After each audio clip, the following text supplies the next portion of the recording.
Space curve के किसी भी पॉइंट पर कर्वेचर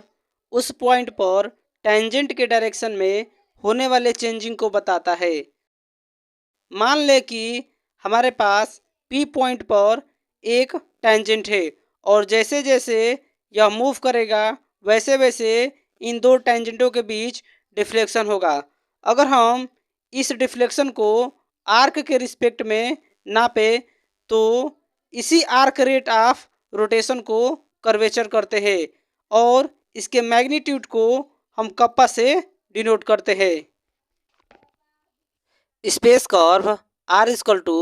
आर टी कि हम किसी भी पॉइंट पर जो कर्वेचर का एक्सप्रेशन है उस एक्सप्रेशन को हम डिराइव करने का प्रयास करेंगे। सो इसके लिए मान लेते हैं कि यह जो हमारे पास कर्व दिया है R equal to R T, इसके किसी एक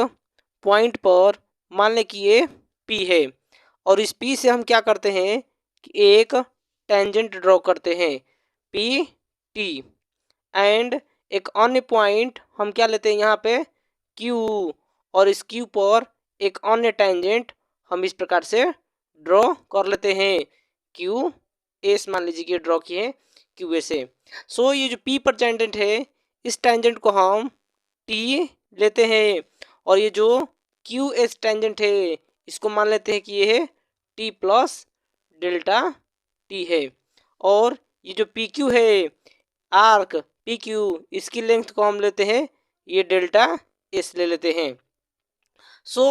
अब हम क्या करेंगे कि ये जो क्यू है पॉइंट पर पीटी के पैरेलल एक इस प्रकार से लाइन क्यू आर ड्रॉ कर लेंगे एंड ये जो एस पॉइंट है यहाँ से ये आर को हम यहाँ पे मिला देंगे एंड ये जो क्यू आर लाइन है और ये क्यू एस लाइन है इनके बीच का जो एंगल बन रहा है आप देख सकते हैं कि यह जो बन रहा है डेल्टा थीटा बन रहा है। नाउ हमने जितना भी किया आइए हम उस बात को लिख लेते हैं। नोट करें कि यहाँ पे हमने जो पी क्यू लिया है यह पी क्यू इक्वल टू जो आर्क लिया है वो लिया है डेल्टा एस लिया है एंड एक और चीज़ नोट करें कि जो हमारे पास ये ट्रायंगल बन रहा है क्यू आर और एस बन रहा है इस ट्रायंगल में हम इस प्रकार चयन करते हैं कि ये क्यू आर इक्वल टू 1 हो एंड ये क्यू एस इक्वल टू 1 इस प्रकार से हम सिलेक्ट करते हैं। एंड एक और चीज़ नोट करें कि ये जो ट्रायंगल बन रहा है हमारे पास इसमें क्या हो सकता है आप देख सकते हैं ये जो वेक्टर बनेगा ये आर एस वेक्टर होगा यह इक्वल होगा vector Q S minus vector होगा ये क्यू आर वेक्टर के इक्वल होगा एंड ये जो क्यू एस वेक्टर है इस पर जो टेंजेंट वेक्टर है वो हमारे पास ये टी प्लस डेल्टा टी है और माइनस ये जो क्यू पर है वो सिर्फ टी है तो ये टी टी से कैंसिल हो जाएगा तो सिर्फ अपने पास क्या हो जाएगा ये आर एस वेक्टर होगा वो सिर्फ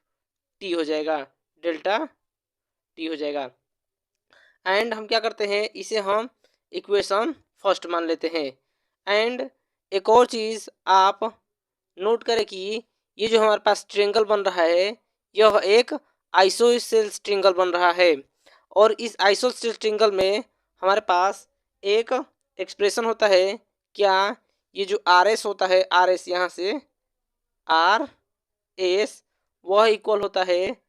2 इंटू ये जो क्यू आर होगा क्यू आर साइन ये जो एंगल है कितना डेल्टा थीटा अपॉन 2 के यह इक्वल होगा एंड यहाँ पर हमने क्या किया है क्यू आर हमने क्या किया है लेट किया है क्यू आर इक्वल टू हमने 1 लेट किया है। सो यह जो आर एस होगा यह हो जाएगा 2 साइन डेल्टा थीटा अपॉन ये 2 हो जाएगा और ये जो आर एस है ये आर एस है यह मैग्नीट्यूड है और ये जो आर एस वेक्टर है अपने पास ये डेल्टा टी है। सो ये आर एस मैग्नीट्यूड को हम कुछ इस प्रकार से डेल्टा को मोड में लिख सकते हैं डेल्टा टी मोड में और इक्वल हो जाएगा ये 2 साइन डेल्टा थीटा अपॉन ये 2 हो जाएगा। एंड इसमें हम क्या करते हैं, अब दोनों पक्षों में डेल्टा थीटा से डिवाइड कर देते हैं। सो हमारे पास होगा ये delta T upon delta theta mode में, और इधर था ये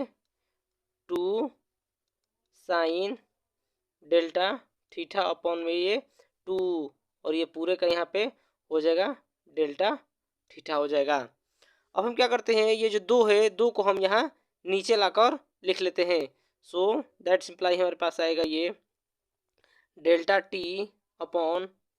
डेल्टा थीटा मोड में हो जाएगा, और यह इक्वल हो जाएगा ये 2 साइन डेल्टा थीटा अपॉन में ये 2, सॉरी यहाँ 2 नहीं रहेगा, ये अपॉन में हम कुछ इस प्रकार से लिख लेते हैं, डेल्टा थीटा अपॉन में ये 2 हो जाएगा। एंड अब हम इसमें लिमिट ले लेते हैं। सो इस प्रकार से हो जाएगा ये limit delta theta tends to 0, ये मोड में delta T upon delta theta, और इधर लिमिट लेंगे तो आप देख सकते हैं ये साइन एक्स बाई एक्स का फार्मूला है, लिमिट लेने पर हो जाएगा अपने पास ये 1 के इक्वल हो जाएगा। एंड ये जो एक्सप्रेशन है अपने पास, यह डिफरेंशियल कैलकुलेशन हम लिख सकते हैं डी टी अपॉन ये डी थीटा, और किसके इक्वल हो जाएगा, ये 1 के इक्वल हो जाएगा। इसे हम इक्वेशन सेकेंड मान लेते हैं। चूँकि हमें क्या करना है कि कर्वेचर के एक्सप्रेशन को फाइंड आउट करना है। सो इसके लिए हम क्या करते हैं कि जो कर्वेचर डिफाइन करते हैं, कर्वेचर ये जो के होता है इसके मैग्नीट्यूड को डिनोट किया जाता है, यह होता है curvature limit delta S tends to 0, और ये जो डायरेक्शन में चेंज होता है delta theta, and delta theta है और ये डेल्टा एस है। सो डिफरेंशियल कैलकुलस से यह किसके योग हो जाएगा, ये के जो कप्पा है यह हो जाएगा डी थीटा अपॉन ये डी एस के इक्वल हो जाएगा, और यह जो है अपने पास यही चीज़ है, कर्वेचर का एक्सप्रेशन है। इसे हम क्या करते हैं थर्ड मान लेते हैं, और इस थर्ड इक्वेशन को हम क्या करेंगे, जो कर्वेचर का एक्सप्रेशन है ये जो दिया है थीटा और एस के टर्म में दिया है, हम इसे आर के टर्म में, दैट इज जो कर्व है हमारे पास r equal to R T, इसके टर्म में हम कर्वेचर को डिफाइन करेंगे। सो के इक्वल टू हो जाएगा अपने पास ये, हमारे पास इधर दोनों तरफ डी टी से हम डिवाइड कर देते हैं। सो ये हो जाएगा डी थीटा ये डी एस इंटू ये डी टी से मल्टीप्लाई और इधर डी टी से भाग कर देते हैं। हुआ है कप्पा जो लिया है वो मैग्नीट्यूड को रिप्रेजेंट करता है। सो यहाँ पे हमने मैग्नीट्यूड से इसके मतलब है, सो यहाँ पे मैग्नीट्यूड हमने लिया है। एंड नाउ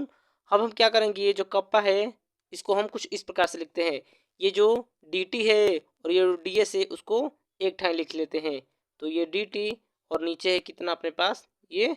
डी एस है, एंड अपॉन में हो जाएगा ये डी टी है तो ये डी टी, और ये जो डी थीटा है वो नीचे चला जाएगा तो ये हो जाएगा ये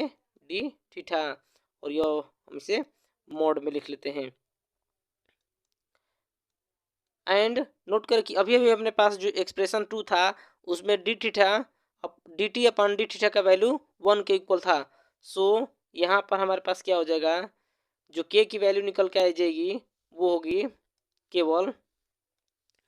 के इक्वल टू हो जाएगा ये K equal to D T